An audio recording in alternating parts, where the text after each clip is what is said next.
कि जब मैं जीती थी बार काउंसिल में तो मैंने बहुत कंपेन करने के दौरान पूरे बिहार में मैंने देखा था, वहाँ की बेबसी को देखा था, वहाँ की मजबूरियों को देखा था, भवन की व्यवस्था देखी थी, अधिवक्ताओं की बहुत सारी समस्या देखा, बुजुर्ग एडवोकेट को वकालत करते हुए देखा, पेंशन की सुविधाओं को नहीं देखी और न्याय मित्रों को देखा कि एक अंगूठे छाप के अधीन रहते हुए देखा।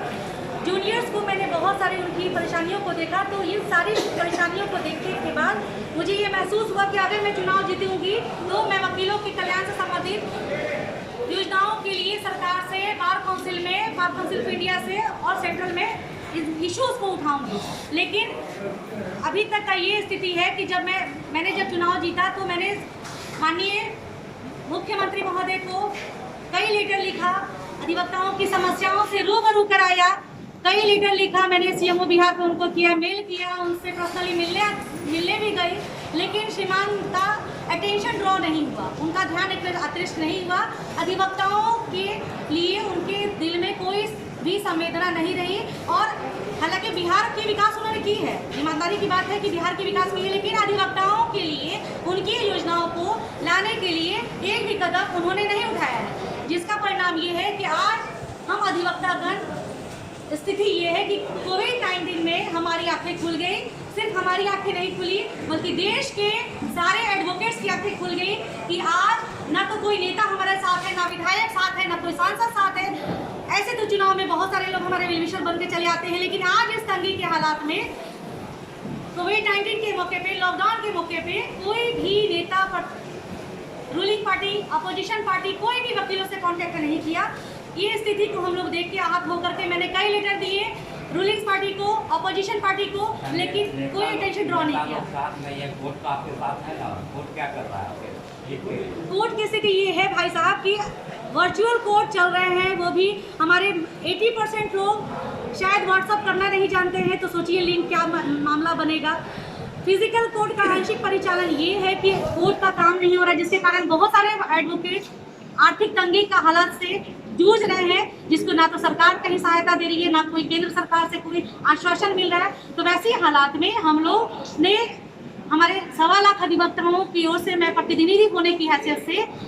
मैंने सबसे मीटिंग की, सबसे राय ली और उन्होंने कहा कि नहीं, हमें भूख हड़ताल करना चाहिए, हमें धरना प्रदर्शन करना चाहिए। इस संदर्भ में मैंने माननीय विद्वान डीएम साहब को एक डेलीगेशन दिया, एक ज्ञापन सौंपा। उन्होंने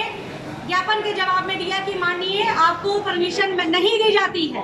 आपको किसी भी प्रकार की धरना प्रदर्शन का, भूख हड़ताल का परमिशन नहीं दी जाती है। तो उस संदर्भ में मैं एक एडवोकेट हूँ, 1.25 लाख अधिवक्ताओं की की प्रतिनिधि हूँ। As being representative of bar council, मेरी ये ड्यूटी है कि मैं कानून का सम्मान करूँ, उनकी बातों को मैं रखूँ और अधिवक्ताओं की इशू को, चूंकि मैं एक बता दूं डीएम साहब को, राज्य सरकार को और केंद्र सरकार को, फातिमा रुकी है, ठहरी है, हारी नहीं है।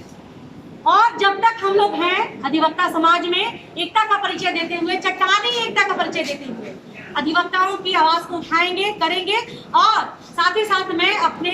इकलौते बिहार के सपूत, बिहार का गौरव माननीय केंद्रीय मंत्री श्री रविशंकर बाबू को भी याद दिलाना चाहूंगी कि श्रीमान अभी हाल में ही चुनाव हुआ था, आप आए थे, वकीलों को आश्वासन दिया था कि मैं आपके लिए लड़ूंगा, मैं आपके लिए करूंगा, और शायद भूल गए श्रीमान। साथ ही साथ मैं एक बात बता दूं कि बिहार राज्य बार काउंसिल का हमारे रविशंकर बाबू ने चुनाव लड़ा था, दुर्भाग्य से वो हार गए थे, लेकिन उन्होंने हारने से पहले उन्होंने आश्वासन दिया था वकीलों को कि मैं आपके दुख सुख का साथी बनूंगा, मैं अधिवक्ता हूँ, अधिवक्ता ही रहूंगा और आपके लिए, आपकी लड़ाई में मैं साथ रहूंगा। साथ ही साथ उन्होंने केंद्रीय मंत्री को, कानून मंत्री को उन्होंने एक लेटर दिया, अधिवक्ताओं की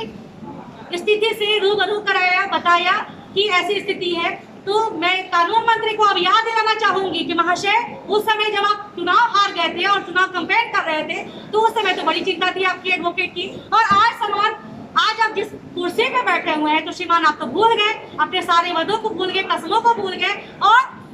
अधिवक्ताओं को के सहानुभूति भी आपको नहीं रही। तो श्रीमान, ऐसी बातों से आपके अधिवक्ता समाज के लोगों में अब थोड़ी सी मानसिकता कहीं बदल न जाए, इसलिए मुझे चिंता है आपकी और आपकी कुर्सी की कि श्रीमान अधिवक्ताओं के लिए